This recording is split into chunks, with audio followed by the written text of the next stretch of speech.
कई योनियों में भटकने के पश्चात में मनुष्य का शरीर मिलता है।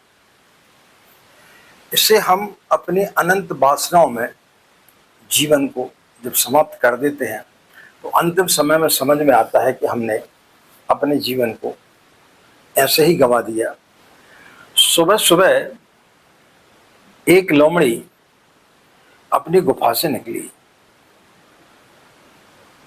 सूर्य चढ़ता हुआ था, तो जैसे उसने अपनी छाया को देखा तो उसकी छाया बहुत बड़ी उसे दिखाई दी।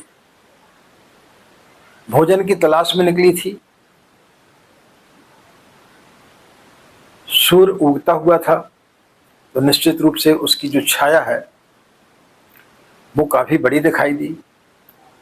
उसके मन में विचार आया कि आज ऊंट से कम तो नाश्ते में कोई चीज चलेगी नहीं, क्योंकि मैं इतनी बड़ी हूं तो ऊंट तो चाहिए ही। ऊंट की तलाश में निकल गई। ऊंट की तलाश करते करते दोपहर हो गई। जब दोपहर हुई उसने नीचे की तरफ देखा तो उसकी छाया सिकुड़ करके छोटी हो गई। तो उसने सोचा कि अब तो चींटी भी मिल जाए तो काम चल जाएगा। चींटी भी ना मिली और इसी प्रकार दौड़ धूप करते करते उसके प्राण निकल गए। मित्रों, हम भी अपने जीवन में ऐसी वासनाओं के पीछे भागते रहते हैं जो कभी पूरी नहीं हो सकती।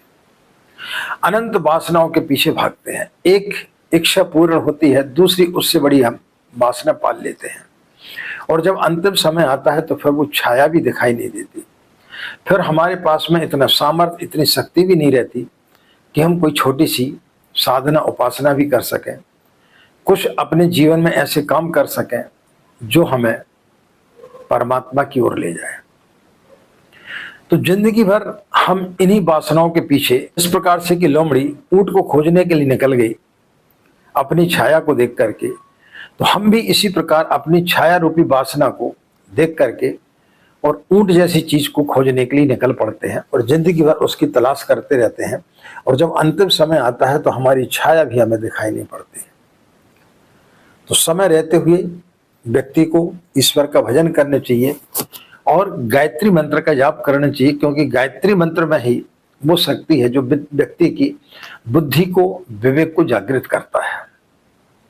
तो जिस दिन व्यक्ति गायत्री मंत्र की शरण में आ जाता है, माँ गायत्री की गोद में बैठ जाता है, उस दिन उसकी सारी समस्याओं का समाधान हो जाता है।